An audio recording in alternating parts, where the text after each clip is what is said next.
Shalom saudara, selamat pagi. Saya berharap saudara dalam keadaan sehat dan bersukacita. Kita bersyukur di pagi hari ini karena kita kembali lagi dalam renungan pagi Spiritual Life. Pada pagi hari ini kita akan merenungkan pembacaan kita pada Keluaran 35 ayat 25 sampai 26. Saya akan memberikan judul Benang, Tangan, dan Panggilan Tuhan. Saya akan bacakan firman Tuhan bagi kita semua. Demikian firman Tuhan. Setiap perempuan yang memiliki keahlian memintal dengan tangannya dan membawa benang ungu tua, ungu muda, dan merah tua serta linen halus hasil pintalannya itu. Semua perempuan yang memiliki keahlian dan tergerak hatinya memintal bulu kambing. Saudara, dalam Keluaran 35 ayat 25 sampai 26 menampilkan gambaran yang sering luput dari sorotan para penafsir, yaitu perempuan-perempuan yang memintal benang dengan tangan mereka dan membawanya sebagai persembahan bagi Tuhan. Alkitab tidak mengecilkan peran perempuan dalam komunitas Israel secara keseluruhan, seolah-olah mereka hanya bagian kecil dari umat. Tetapi sebaliknya, justru teks ini menunjukkan bahwa Allah bekerja melalui peran-peran yang spesifik, kontekstual, dan seringkali tersembunyi. Namun tentunya sangat penting. Dalam konteks ritual Timur Dekat kuno, pekerja memintal dan menenun bukanlah aktivitas sepele. Itu adalah keterampilan bernilai tinggi karena berkaitan langsung dengan kekudusan, keindahan, dan ketertiban kosmis dalam sebuah ruang ibadah. Tabernakel bukan sekedar bangunan, ia adalah representasi dari kehadiran Allah. Maka benang ungu, kain halus, dan hasil tangan perempuan menjadi bagian dari liturgi, bukan di pinggiran, melainkan di jantung ibadah umat.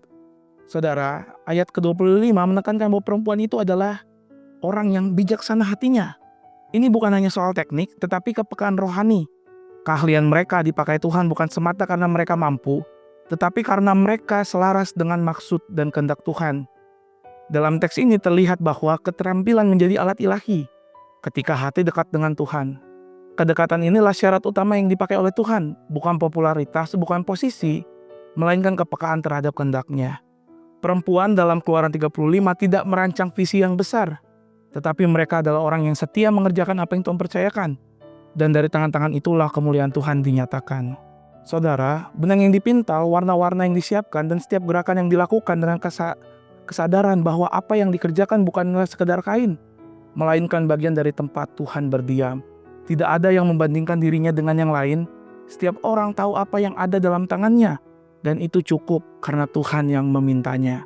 Saudara, mari sejak kita renungkan firman Tuhan yang sudah kita dengar. Saudara, apakah kita sibuk membandingkan peran kita atau sedang belajar mendengarkan apa yang Tuhan ingin kerjakan melalui tangan kita hari ini? Di sanalah kita belajar bahwa Tuhan jarang bekerja melalui hal-hal yang mencolok.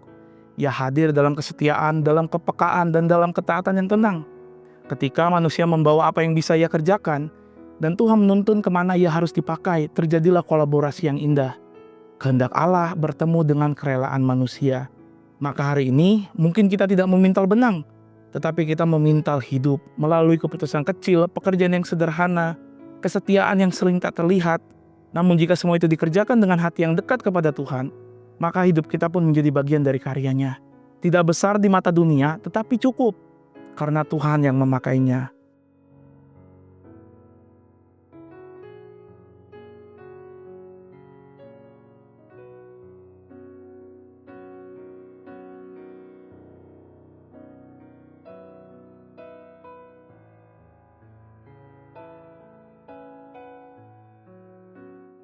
Saudara, mari kita berdoa. Tuhan, kami bersyukur untuk anugerah-Mu. Kami tahu Engkau menenun hidup kami, memintal hidup kami dengan indah, dan kami tahu bahwa rencana-Mu itu indah dan ajaib dalam kehidupan kami. Kami bersyukur untuk anugerah-Mu, biar kiranya dari hari ke hari kami mau terlibat bahkan dalam hal-hal kecil bersama dengan Tuhan. Karena kami tahu ketika kami bersama dengan Tuhan, banyak perkara-perkara yang besar, perkara-perkara yang indah yang akan Tuhan lakukan. Tuhan, terkhusus di hari ini kami menyerahkan ke dalam tangan-Mu. Segala aktivitas kami, segala apapun yang kami lakukan, kami serahkan ke dalam tangan-Mu. Kami bersyukur dalam nama Tuhan Yesus. Amin. Selamat pagi saudara, biarlah kiranya dimanapun berada, sehat badannya, kuat imannya, dan Tuhan Yesus memberkati.